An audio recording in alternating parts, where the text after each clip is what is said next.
Hello, my name is Max and with me today is Hobie. Hello. And finally Chris. Hello. And we're reviewing BioShock Infinite. It's been out a few days. What do you think of it? Loved it. I didn't drop it even. Yeah, so I really? played it in one sitting, yeah. Really? From when you got it, you played the whole...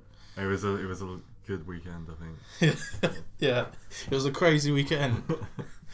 I didn't do that, but I echo what you say. It is amazing. I think it's just brilliant. So what did you like about it? Well, I want to get out of the way quickly the things I didn't like about it. Because I know it sounds weird, but I can get the small bit out of the way. Just be like, eh.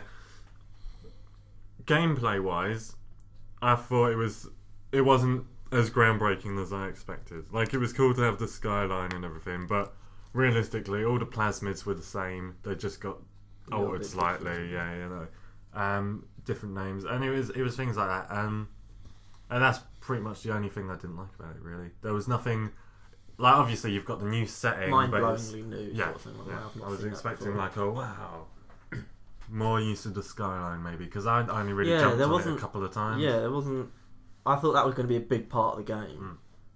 The gameplay of BioShock, like the previous two, is not perfect, but it really doesn't need any changing. No, so I if it doesn't need, it's not broken. If it's not broken, don't fix it. As True, it were. but you can add good stuff to it. We'll start with the storyline. It's one of the best storylines I've played for a long, long time.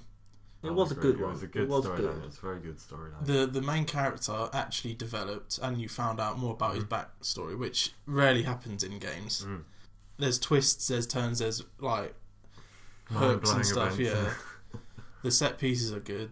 The whole atmosphere of the game is obviously BioShock 1 is brilliant and BioShock 2 is brilliant, but this is, I think, even better.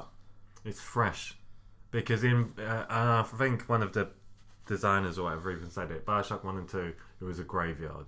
This one was still full of life, and because you're colourful, there now, it's sun. starting to. It was similar to, there's a game called on the PC Mist, where it was a city in the sky, and it was a lot similar to that. What about the new monsters, like the challenges and stuff like that? Because the handyman or the handymen, they are brilliant in my view. They're just as good as Big Daddies. I think I prefer Big Daddies. I just love the way that when you're fighting them, they're pleading with you, "Don't go away, please. I'm in so agony." Do you ever listen to them? Yeah, but I'm usually shitting myself running away. But I think that's brilliant. I don't know. just think the look me, of them is brilliant. I think the look and the sort of the way they made me feel, the Big Daddies were creepier, because I've never liked the look of those underwater suits Big anyway. things, they yeah. just creep me out. Yeah. Add that to some, drill in their hands, then it's like, no, get away from The me. Patriots are good. I quite like them, like sort of robot things. Right. This is where, I mean, again, I like to talk about the bad stuff first just because I get it out of the way, but the more we're talking about the good stuff, it refreshes my memory a bit. I watched a lot of the like pre-release videos and 30-minute gameplay footage, blah blah blah blah blah. And there was a lot. There was. But maybe that's why you shouldn't watch it. Yeah, but this is the thing. None of that 30 minutes was in the game anyway. So I was expecting a lot of things to be in it. Infinite, yeah, of course. Yeah, because you still had the bucking bronco and everything. How they got the powers was different. Blah blah blah. But anyway, so I was expecting a lot more. Like, do you know at the end? Well, not the very end, and don't worry, it's not a spoiler, but there's an enemy that sort of like, it detects movement. And it's sort of got a siren as a head. And you saw like two of them. You know what I mean? Like, I was expecting about 3 or 4, wasn't it? Yeah. 3, 4 still, but it's not exactly like for a big enemy. It wasn't a big one, but it was just a section of that game. Yeah, exactly. It's just they were only in that section. No, I'm not saying they're bad. They were I'm just saying, like, challenging, sort of. It's the idea of, like, because you've got your main enemies, like your big enemies, like your Big Daddy or whatever, or the handyman, and then you've got the little ones like the crow or the farm and stuff like that. It's just an upgraded Houdini splicer or whatever. Yeah, exactly. But like, so I was expecting a lot more, and like, don't get me wrong, the Elizabeth character's brilliant, and how she works is brilliant. Like, so they've obviously done really well with that. But again, like they were saying about, if you're walking along, when you first meet her and you're walking along, she'll be drawn to different things. And I like that. I like that's brilliant. Again, I wish there were more of that, because I know it sounds dumb, but I was literally just watching her looking around, and she never really did anything for me. She always just went and sat down or Oh well, unless it was a big thing. Like I remember walking into a shop and she goes to a. She looked at a lot of stuff with me. Yeah, for me, So maybe it's just me stuff, then, and I was like, "Is that lockpick down?" Yeah, there?" she found looking out lockpicks windows and stuff like that. But there was nothing looking through like she windows didn't into interact. shops. Yeah. She didn't interact with mine. She just looked around and said stuff. But she what do you mean interacted? Like, okay, so on the beach when you first meet her, she actually tries picking up one of those medicine balls for me. She gets involved in that little workout they do. Yeah, but that's sort of like the introduction to it. All games, the introduction is always a lot more in depth.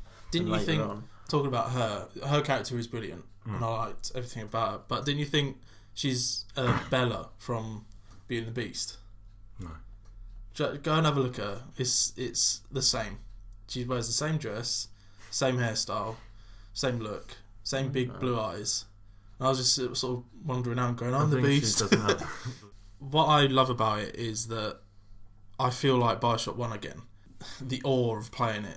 And then BioShock 2 came along, and you've already seen it before. But obviously they needed to do it in the sky. They needed to change it. So I went back to that sort of same feeling of, wow. Wow, new again, yeah. I love just looking around at the different things and all these people singing, and they're just walking around. It's the touches that make the game, I think. Yeah, you need the good story and you need the good setting, blah, blah, blah. But it's the little details which you wouldn't expect people to notice, or something like that. And I think that's what makes the game great, not good. The soundtrack was brilliant. Soundtrack was amazing. I really liked the soundtrack.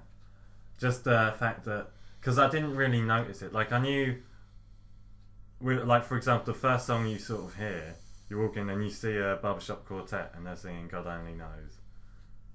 And, like, I didn't even clock that was before its time, sort of thing. And then I picked up on Battleship Bay, there were no lyrics to it, but Girls Just Want to Have Fun was playing. And stuff like that. And I was like, Jesus, I only, like, recognised after I was like, that's a nice song, what's that? Oh my god, yeah. But, so I liked that they could incorporate sort of modern songs in as well. So in summary, what would you give it out of 10? Because I'll go out on a limb here. I think it's one of the best Xbox games I've played. I think it's that good. I'd give it an 8 or 9. Yeah, I'm not sure because I think it was just as good as BioShock 1, like you said, and the whole reimagination of it and the rediscovery on my part for it. I like that. But again, when I was playing it, I was like, yeah, this is amazing. But then there were points where I was like, well, that's a bit samey. Yeah, exactly. You know it so didn't blow me away. Yeah. Nothing new. It was great to go back to it. It played well. It wasn't buggy in my experience. There's nothing wrong with it. Story was sound, but it wasn't like mind blowing. That's the point. I'd give it probably an 8 out of 10. It felt a bit like it was better than, but it felt a bit like Halo 4, if that makes sense. In the sense that, yeah, no, like, you know, this is a much better game than Halo 4 in my opinion. But it was the idea of you could have expanded a bit more. And I know that's very easy for me to say. Well, I wanted like some new power that really sort of made me go, oh wow, sort of thing. Nothing that I was sort of like, yeah, whatever. And even the powers that were sort of newish, it's like I never used them because they weren't they didn't make me feel powerful, sort of thing. Well, that was our BioShock Infinite review. We'd love to hear from you. Comment and subscribe. Thanks for watching, and see you later.